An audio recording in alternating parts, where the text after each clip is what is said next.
Hello दोस्तों, कैसा आप सभी लोग। उम्मीद करते हैं आप सभी अच्छे होंगे। प्लीज़ इस चैनल को ज़रूर सब्सक्राइब कर लीजिए आप, क्योंकि यहाँ पर आपको काफ़ी ज़्यादा इन्फॉर्मेटिव वीडियोस पूरे फैक्ट के साथ मिलती है। तो जैसे कि आपको पता है कि मोदी जी ने 8 चीते मध्य प्रदेश के कूनो नेशनल पार्क में छोड़े हैं, लेकिन इसी के साथ ही एक दूसरी चीज़ भी उसी दिन की गई थी। और उसी दिन ही पीएम मोदी ने भी देश भर में नेशनल लॉजिस्टिक्स पॉलिसी 2022 भी शुरू कर दी थी, अनाउंस कर दी थी कि अब ये क्या होता है। तो देखिए, किसी भी चीज़ को एक जगह पर बनता है तो उसको ज़रूरी तो नहीं है कि वहाँ पर ही उसको कंज्यूम किया जाता है।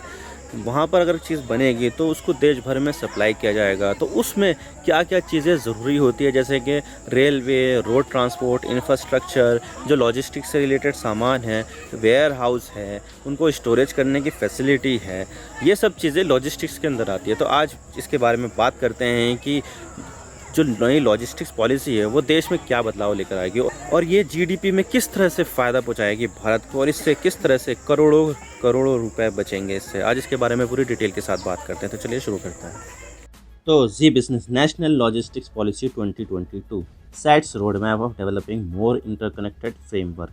तो जिसके बारे में बात करते हैं कि मामला क्या है। तो देखिए, जिस दिन पीएम मोदी ने कूनो नेशनल पार्क में 8 चीते छोड़े थे, ठीक उसी दिन पीएम मोदी ने नेशनल लॉजिस्टिक पॉलिसी को भी अनाउंस किया था।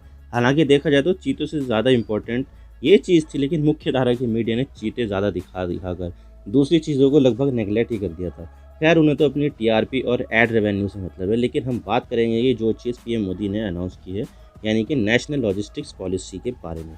तो देखिए, इस नेशनल लॉजिस्टिक्स पॉलिसी के 3 मुख्य मकसद है। पहला है मूवमेंट ऑफ गुड्स को ईज़ी करना, दूसरा है ट्रेड सेक्टर को बूस्ट करना, और तीसरा है भारत का जो लॉजिस्टिक्स कॉस्ट है वो कम करना। क्योंकि देखा जाए तो भारत की जो लॉजिस्टिक कॉस्ट है वो पूरे जीडीपी की 13% से लेकर 14% है। और ये कॉस्ट अगर हम किसी डेवलप्ड देश से, यानी कि किसी विकसित देश से इसकी तुलना करें तो उससे लगभग दोगुनी, यानी कि जहाँ पर भारत का लॉजिस्टिक कॉस्ट 13 से लेकर 14%, तो वहीं किसी विकसित देश में यही कॉस्ट जीडीपी की 6% से लेकर 7%, 8% है, जो भारत के कंपेयर में बहुत ज़्यादा कम है। और भारत की जो नेशनल लॉजिस्टिक्स पॉलिसी है उसका सबसे मेन मकसद यही है कि किसी भी तरह करके लॉजिस्टिक कॉस्ट को कम करना। और इसके अलावा जब मोदी जी ने चीतों को कूनो नेशनल पार्क में छोड़ा था, तो तब उन्होंने ये कहा था कि सामान को जल्दी से अपने डेस्टिनेशन पर पहुंचाना चाहिए और ये चीते की गति से पहुंचना चाहिए, यानी कि लॉजिस्टिक्स में फास्ट मूवमेंट का जिक्र मोदी जी ने किया था। लेकिन सवाल ये आता है कि नेशनल लॉजिस्टिक्स पॉलिसी को लाने की क्या ज़रूरत थी, क्यों लाया गया ये। तो देखिए, लॉजिस्टिक्स का अगर हम मतलब समझे तो इसका जो ब्रॉड मीनिंग है उसमें 3 डिवीज़न आते हैं, जिससे मिलकर लॉजिस्टिक्स का मतलब होता है। और ये तीनों ही इकोनॉमी को बेहतर बनाने के लिए बेहद ज़रूरी होती है, जिसमें पहला है मूवमेंट ऑफ गुड्स, सामानों को सही तरीके से और सही समय में पहुंचाना, और उसके लिए बेहतर इंफ्रास्ट्रक्चर बनाना, जिसमें रोड हो गए, हाईवे हो गए, एक्सप्रेसवे, रेलवे, पोर्ट, एविएशन और जो लाइसेंसिंग कस्टम है। अगर ये चीज़ें बेहतर होगी तो जो सामान है उनको तेज़ी के साथ मूवमेंट होगा। और दूसरी चीज़ है स्टोरेज फैसिलिटी, सामानों को स्टोर करना भी बेहद ज़रूरी है, ताकि जहाँ कहीं भी किसी भी चीज़ की ज़रूरत हो तो वो आसानी से पहुँच जाए। मान लीजिए एक कार है जिसका प्रोडक्शन सिर्फ चेन्नई में ही होता है, लेकिन वो पूरे भारत में भी, अगर किसी व्यक्ति को जो देहरादून में बैठा है उसको कार चाहिए, वो कार चाहिए, तो चेन्नई से आने में काफ़ी समय लग सकता है, क्योंकि पहले वो ट्रकों से ट्रेन में रखना होगा, फिर वो कई दिनों के सफ़र के बाद देहरादून पहुँचेगी, और फिर डॉक्यूमेंटेशन में वो भी काफ़ी समय लग जाता है। तो ऐसे में उसको वो कार 10 से लेकर 15 दिन लग जाते हैं। लेकिन अगर उस कार की स्टोरेज फैसिलिटी दिल्ली में या देहरादून में होती तो उसको वो कार 1 या 2 दिन में ही मिल जाती है। और इस स्टोरेज फैसिलिटी में सिर्फ एक कस्टमर के लिए नहीं बनती, बल्कि उसको लिए सैकड़ों हज़ारों कस्टमर के लिए वो स्टोरेज फैसिलिटी को लाया जा सकता था इस्तेमाल में। इसके अलावा किसी को कहीं भी फ्रूट या वेजिटेबल पहुंचाना हो तो वो तेज़ी के साथ ताज़ी ही वहां पर पहुंच जा सकती है जगह पर। और इन दोनों चीज़ों के लिए सरकार की सर्विसेज, जिससे ट्रेडिंग में किसी भी तरह की दिक्कत ना हो, जैसे कि फास्ट लाइसेंसिंग एंड कस्टम्स, ये तीसरी चीज़ है। और इसके अलावा जब पिछले साल पीएम मोदी ने गति शक्ति नेशनल मास्टर प्लान लॉन्च किया था, तो तब मोदी जी ने कहा था कि भारत की जो लॉजिस्टिक कॉस्ट है वो जीडीपी के 13% से ज़्यादा है।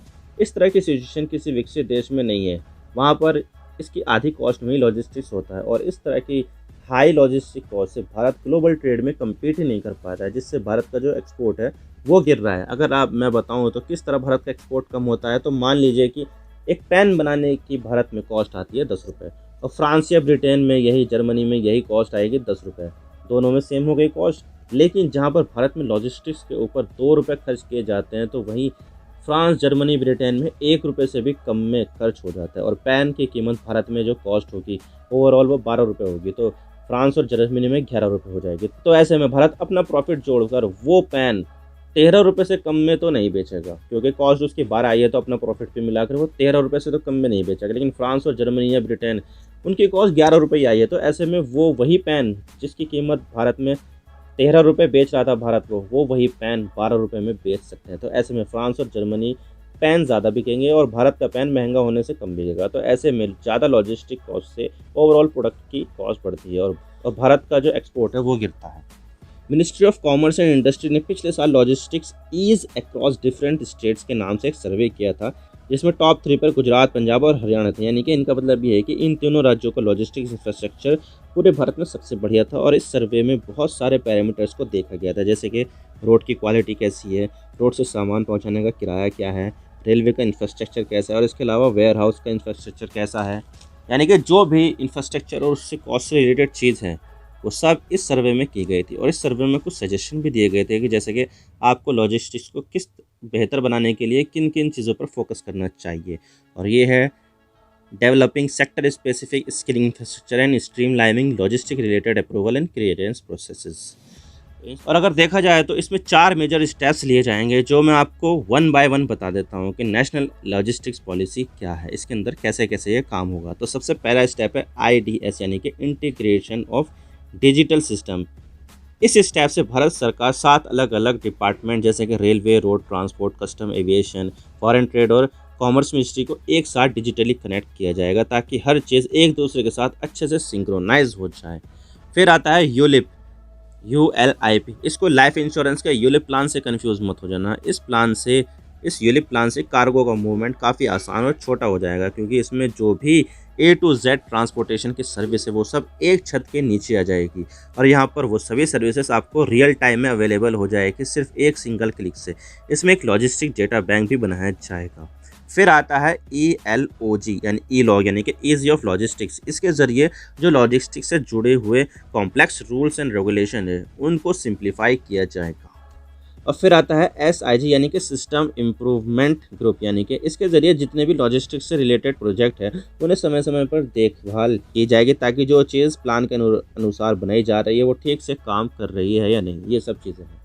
और इसका जो एम है ना, वो reducing cost for the logistic sector to 10% in 5 year. 5 साल के अंदर अंदर जो अभी 14% कॉस्ट आ रही है GDP के, टोटल GDP की 14% लॉजिस्टिक्स पर खर्च कर रहा है भारत, वो उसको गिरा कर सिर्फ 10% पर लाना, जो अपने आप में बहुत ज़्यादा इनक्रेडिबल है। और इस तरीके से भारत अपने GDP को बेहतर तरीके से मैनेज कर पाएगा। और ये जो हम 5-4% एक्स्ट्रा खर्च कर रहे हैं ना, ये मत समझिए कि सिर्फ 5% है। भारत का जो GDP का साइज़ है वो करोड़ों, लाखों, करोड़ों रुपए में है। तो ये जो 5% है ना, ये जब हम बचाएंगे पैसा, ये आगे चलकर बहुत बड़ी रकम बन जाएगी। Develop skills among youth and create employment opportunity, यहाँ पर जो रोज़गार की बात है वो की जाएगी। Promote the seamless movement of goods and enhance the competitiveness of the industry across the nation, यानी कि जो सीमलेस यानी कि किसी भी तरीके का गुड्स के मूवमेंट में कोई भी दिक्कत ना हो, वो सब प्रमोट किया जाएगा।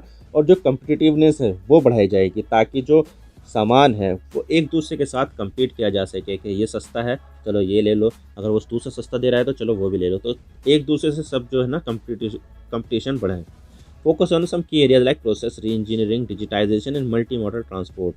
प्रोसेस री इंजीनियरिंग, दोबारा से री इंजीनियरिंग करना, डिजिटाइजेशन, पूरी तरह से डिजिटाइजेशन करना, और multi modal transport. Multi modal transport में ये आ जाएगा आपका रेलवे, एविएशन, सी पोर्ट्स वगैरह, और जो पानी के ज़रिए जो होता है वो सबको इंटीग्रेटेड करना, सारे ट्रांसपोर्ट सर्विसेज को एक साथ इंटीग्रेट करना। तो ये एम है इसका।